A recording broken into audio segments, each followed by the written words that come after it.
La pronuncia del TAR salva la stagione balneare per la spiaggia di Ghiaia Santa Margherita Ligure, pur sottoponendo il comune ad una serie di adempimenti. Nei prossimi giorni sarà revocato il divieto permanente, ma dovranno essere adottate alcune misure per garantire la qualità delle acque. L'adozione di un piano di monitoraggio intensificato sulla qualità delle acque che prevederà almeno 3 campionamenti a settimana, la trasmissione di questi risultati sia ad ARPAL, sia a Regione, sia al Ministero della Salute, che poi è la ratio della norma, è la tutela della salute delle persone, a cui noi chiaramente, a prescindere da questa pronuncia, teniamo in particolar modo. Tra gli adempimenti richiesti dal TAR anche l'installazione di una idonea cartellonistica informativa sulla qualità dell'acqua anche in lingua inglese.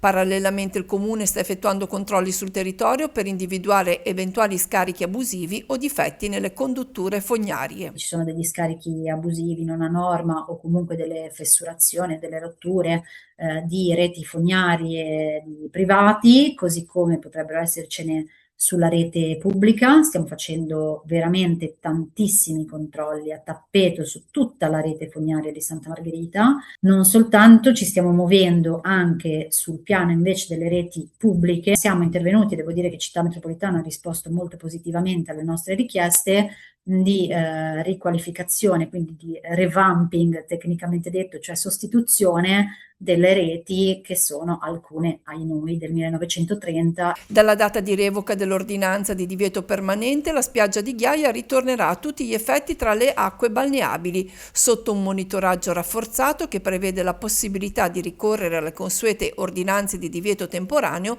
in caso di valori anomali o in via preventiva qualora condizioni meteo particolarmente critiche lo suggeriscano.